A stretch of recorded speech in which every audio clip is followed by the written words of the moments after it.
দিয়ে রেখেছেন। এখানে যতক্ষণ পর্যন্ত কোরআন এবং হাদিসের কথা হবে ততক্ষণ পর্যন্ত আল্লাহর রহমত এই জায়গায় বর্ষিত হবে। কিন্তু দেখেন আর জান্নাতের বাগান ফাঁকা, ওইদিকে জাহান্নামের বাগান, ওইদিকে জাহান্নামের স্থান, দুনিয়ার সব থেকে নিকৃষ্ট স্থান। বাজারে গিয়ে দেখেন থুতু ফেলারও জায়গা নাই। আল্লাহ পাক রব্বুল আলামিন আমাদেরকে বলছেন, আমি তোমাদেরকে গোলামির জন্য দুনিয়াতে পাঠিয়েছি, আমি আল্লাহর গোলামি করার জন্য তোমাকে দুনিয়াতে পাঠিয়েছি। কিন্তু আজ আমরা আল্লাহর গোলামি, আল্লাহর দাসত্ব বাদ দিয়ে শয়তানের গোলামি করা শুরু করেছি। আল্লাহ পাক রব্বুল আলামিন কোরআনুল কারীমের 17 নম্বর সূরা সূরাতুল বনী ইসরাঈলের 22 নম্বর আয়াতে রব্বুল আলামিন সুন্দর করে জানিয়ে দিয়েছেন, ওয়া ক্বাদা রাব্বুকা আল্লা তা'বুদু ইল্লা ইয়্যাহু ওয়া বিল ওয়ালিদাইনি ইহসানা। আল্লাহ বলছে, ওয়া ক্বাদা রাব্বুকা, তোমার রব ফয়সালা করে দিয়েছে, আল্লাহ তা'বুদু ইল্লা ইয়্যাহু, আল্লাহ পাক রব্বুল আলামিন বলছেন তোমার রব ফয়সালা করে দিয়েছে দুনিয়াতে শুধুমাত্র একমাত্র গোলামি করতে হবে আল্লাহ। আল্লাহর গোলামি বাদ দিয়ে অন্য কারোর গোলামি করা যাবে না। শয়তানের ধোঁকায় পড়ে, শয়তানের প্রচনায় পড়ে শয়তানের গোলাম হওয়া যাবে না, নফসের ধোঁকায় পড়ে নফসের গোলাম হওয়া যাবে না। সম্মানিত ভাইরা আমার, এদিকে ওদিকে যারা ঘোরাফেরা করতেছেন, আসুন আপনাদেরকে আহ্বান করি, আজ এই জান্নাতের বাগান সাজানো হয়েছে, আগামীকাল এখানে এই মাহফিলের মঞ্চ থাকবে না, প্যান্ডেলও থাকবে না। এখানে এসে সারাদিন বসে থাকলেও একটি নেকিও আপনার নামে লেখা হবে না। আজ এই সুন্দর বাগান সাজানো হয়েছে, আপনারা এদিক ওদিক ঘোরাফেরা না করে, বাজারে ঘোরাফেরা না করে আসুন, এই প্যান্ডেলের ভিতরে এসে বসে যান। এখানে যতক্ষণ বসবেন ততক্ষণ আল্লাহর পক্ষ থেকে রহমত নাজিল হবে। আর যতক্ষণ কোরআনের কথা শুনবেন, হাদিসের কথা শুনবেন, ততক্ষণ আপনার আমল নামায় সওয়াব লেখা হবে, নেকি লেখা হবে। এই জন্য আপনাদেরকে আহ্বান করি, আপনারা দ্রুত চলে আসুন। সম্মানিত ভাইরা আমার, যে কথা বলতেছিলাম, আল্লাহ পাক রব্বুল আলামিন গোলামি করার জন্য আমাদেরকে দুনিয়াতে পাঠিয়েছেন। শুধুমাত্র একমাত্র আল্লাহর গোলামি হবে, আল্লাহর গোলামি করতে হবে। প্রত্যেক দিন মসজিদের মাইকে 5 বার আযান হয়, 5 ওয়াক্ত নামাজ আপনার উপরে ফরজ, কিন্তু 1 ওয়াক্ত নামাজেও আপনাকে খুঁজে পাওয়া যায় না।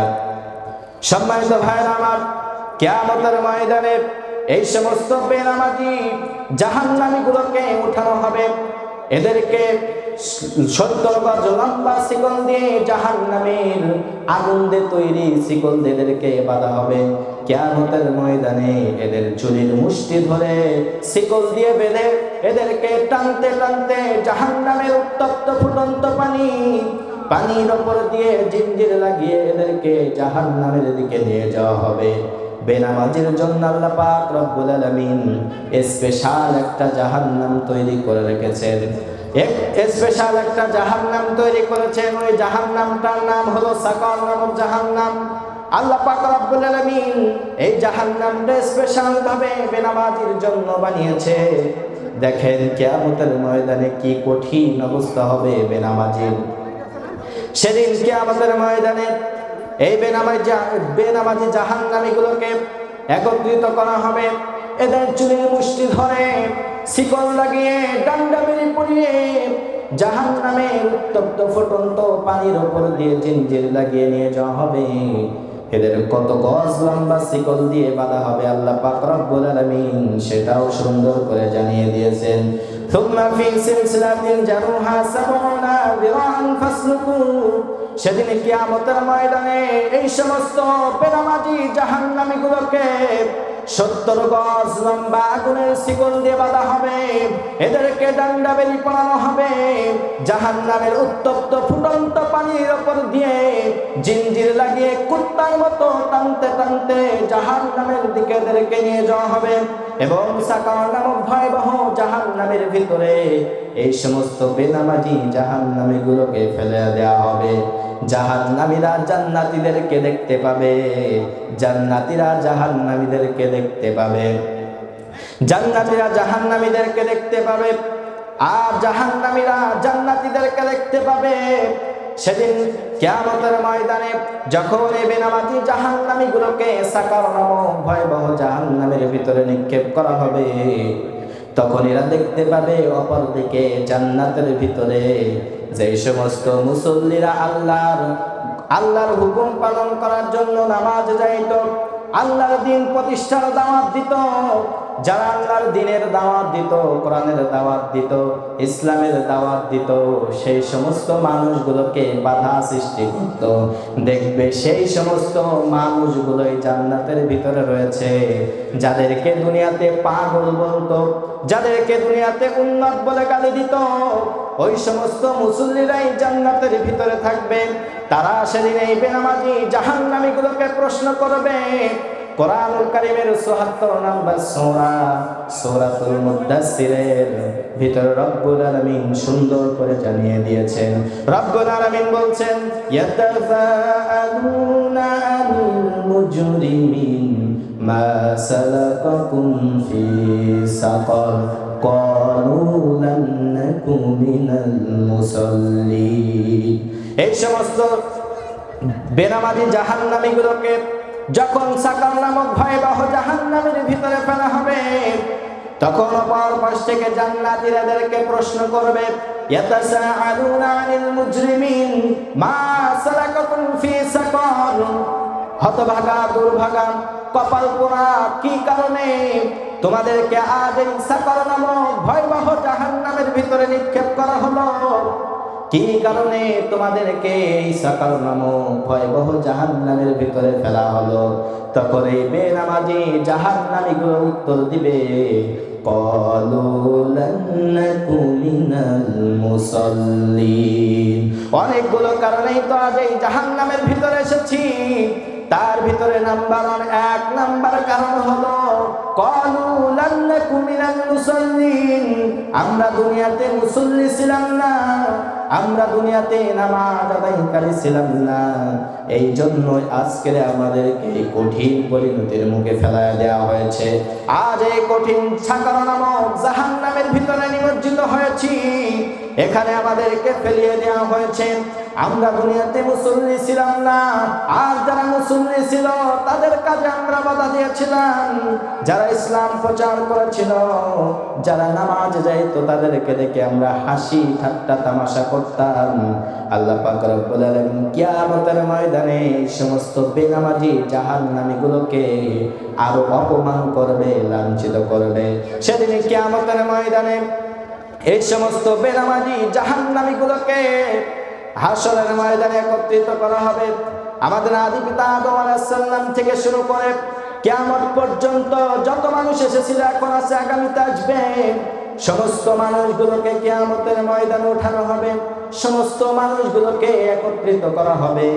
সেদিন কিয়ামতের ময়দানে আল্লাহ পাক রব্বুল আলামিন সমস্ত মানুষদেরকে উদ্দেশ্য করে বলবে। রব্বুল আলামিন কোরআনুল কারীমের ৬৮ নম্বর সূরাতুল কলামের ভিতরে রব্বুল আলামিন সুন্দর করে জানিয়ে দিয়েছেন। রব্বুল আলামিন সেদিন বলবে সমস্ত মানুষদেরকে উদ্দেশ্য করে, কিয়ামতের ময়দানে আমার বান্দারা, আজ তোমরা কিয়ামতের ময়দানে সিজদা দাও। দুনিয়াতে যে সমস্ত মানুষগুলো নামাজি ছিল, ওই সমস্ত মানুষগুলো সঙ্গে সঙ্গে সেদিন সিজদায় লুটিয়ে পড়বে। কিন্তু বেনামাজি জাহান্নামী যারা, তারা সেদিন কিয়ামতের ময়দানে ইচ্ছা করলেও আর সিজদা দিতে পারবে না, ইচ্ছা করলেও আর তারা রুকুতে যেতে পারবে না, সিজদায় যেতে পারবে না। কারণ আল্লাহ পাক রব্বুল আলামিন ওই দিন কিয়ামতের ময়দানে ওই সমস্ত বেনামাজি জাহান্নামীগুলোর মাজাটা আকাটা করে দিবে, সোজা করে দিবে। সেদিন ওই সমস্ত মানুষগুলো, তাদের চেহারাটা লজ্জায় একেবারে নিমজ্জিত হয়ে যাবে। তাদের চেহারার উপরে কলঙ্কের কালিমা লেপন করে দেওয়া হবে। কোটি কোটি মানুষের সামনে তারা হাজারবার চেষ্টা করেও ওই কঠিন কিয়ামতের ময়দানে সেজদা দিতে পারবে না। সেদিন সেজদা দেওয়ার অপশন তাদের আর থাকবে না। সেদিন মাজাটা তাদের রব্বুল আলামিন সোজা করে দিবেন। ইচ্ছা করলেও তারা রুকুতেও যেতে পারবে না, সেজদাও করতে পারবে না। সম্মানিত ভাইরা আমার, আল্লাহ পাক রব্বুল আলামিন দুনিয়ার জন্য আমাদেরকে পাঠায় নাই।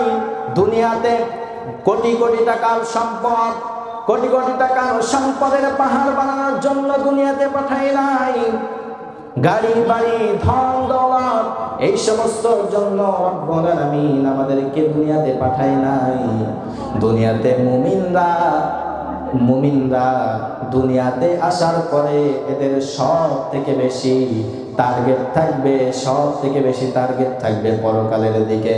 কারণ এই দুনিয়া চিরস্থায়ী দুনিয়া নয়, এই দুনিয়া চিরস্থায়ী দুনিয়া নয়। আপনি হারাম হালাল না দেখে কোটি কোটি টাকার সম্পদ উপার্জন করে যাবেন, ওই সম্পদ আপনি এক ফোঁটা সম্পদ, 1 টাকার সম্পদও আপনি কবরে নিয়ে যেতে পারবেন না। ওই সম্পদগুলো আপনার সন্তান, আপনার পরবর্তী প্রজন্ম যারা থাকবে তারা ওই সম্পদগুলো ভোগ করবে। তারা কোন পথে ভোগ করবে সেটা আপনি জানেন না।